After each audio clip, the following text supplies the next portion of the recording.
Hey guys, what's up? Derek here from Bomb Socks with another day of Bomb Bites, where we feast upon the words of Christ, one bite at a time. So I want to show you a picture of the Jordan River. All right. Now this is a body of water that the children of Israel need to cross before they get to the promised land. Now just to give you a little bit of background on this, it says the total length of the river is well over 100 miles. So that's the length of the river. This is in the Bible dictionary. The breadth varies from 90 to 100 feet and the depth from 3 to 12 feet. Okay, so it's not very big. It's a pretty small. It again, from 90 to 100 feet across. That's nothing like the Red Sea, but it's still a body of water. And the depth goes from 3 to 12 feet. So, you know, this is a deep swimming pool right here. So you go to chapter 3 of Joshua. Now, Joshua chapter 3, verses 7 and 8. The Lord said unto Joshua, "This day will I begin to magnify thee in the sight of all Israel." I bet that did his heart some good courage. "That they may know that as I was with Moses, so I will be with thee." That phrase has so much significance to anybody who's ever been put in a church calling. So I was with them, so I'm going to be with thee. Whatever difficult thing you have to do. That's a great promise.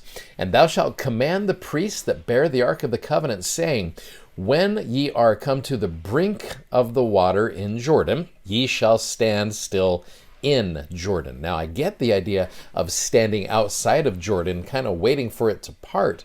It says, nope, you got to get into the water. You got to be in Jordan. You go down to verse 12. "Now, therefore, take ye 12 men out of the tribes of Israel, out of every tribe a man, and it shall come to pass, as soon as the soles of the feet of the priests that bear the ark of the Lord of all the earth, shall rest in the waters of Jordan, that the waters of Jordan shall be cut from the waters that come down from thee, and they shall stand upon a heap." It's basically the idea of, remember the parting of the Red Sea? We're going to do this again on a smaller scale, but you got to get into the water.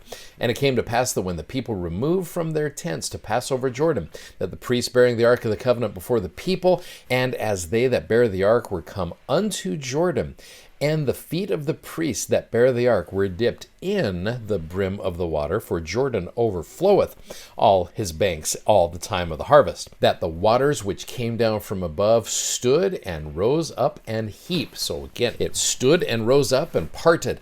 "And the priests that bear the ark of the covenant of the Lord stood firm on dry ground in the midst of Jordan.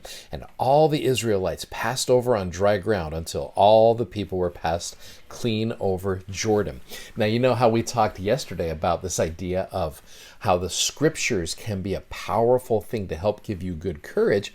And this might seem like kind of a silly question, but what scripture story do you think they looked to for good courage? I can only imagine that they go back to the story of the parting of the Red Sea, and they're like, as the Lord was with Moses, so he is going to be with us.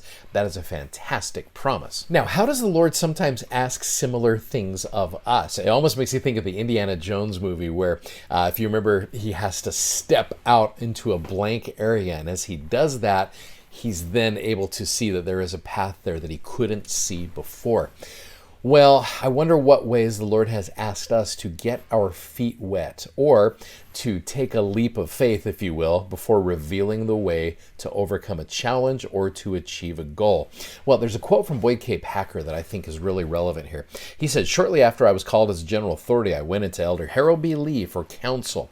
He listened very carefully to my problem and suggested that I see President David O. McKay. President McKay counseled me as to the direction I should go. I was very willing to be obedient, but saw no way possible for me to do as he counseled me to do. I returned to Elder Lee and told him that I saw no way to move in the direction I was counseled to go. He said, 'The trouble with you,'" that's always a great way to start off, "'the trouble with you is you want to see the end from the beginning.' I replied that I would like to see at least a step or two ahead. Then came the lesson of a lifetime. You must learn to walk to the edge of the light, and then a few steps into the darkness. Then the light will appear and show the way before you." This totally reminds me of the hymn, "Lead Kindly Light," where the first verse talks about how I do not ask to see the distant scene. one step enough for me? And this is where the Lord has asked us to take a step into the darkness. And as we do that, the way will often be shown what we need to do. So I love that experience of the priest passing through. You've got to step into the water. It's not like they just stood there and like, do what you did with Moses. That was awesome.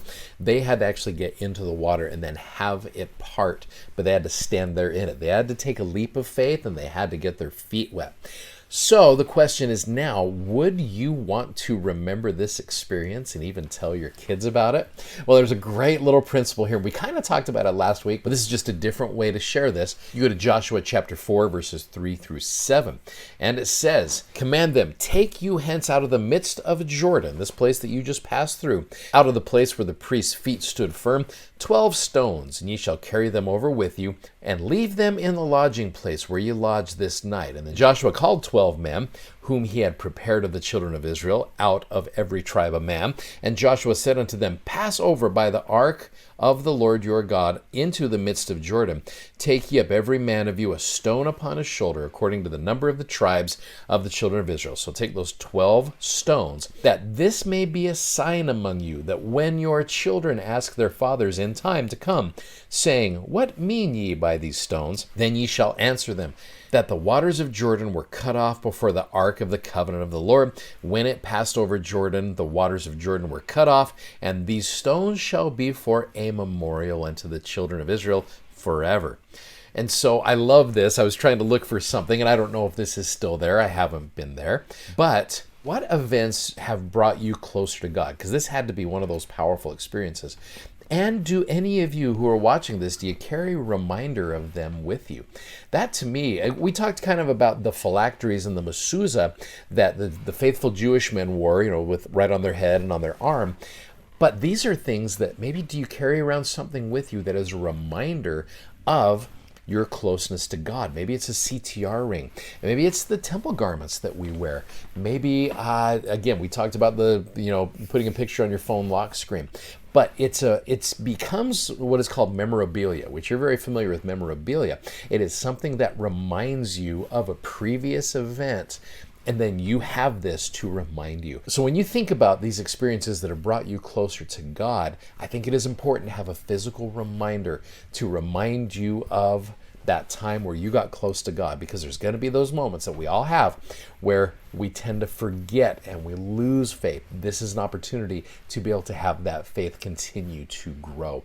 And so I love this idea of this monument, this memorabilia, of having that in our own lives, because again, as I've said many times, if you don't remember, you forget. And so this is an opportunity to remember the goodness and how you've grown closer to God. Thanks for watching, thanks for subscribing, and thanks for sharing these messages. We're so grateful that you do that. And please go check out our amazingly comfortable gospel themed socks at bombsocks.com. Godspeed. See you tomorrow. Bye-bye.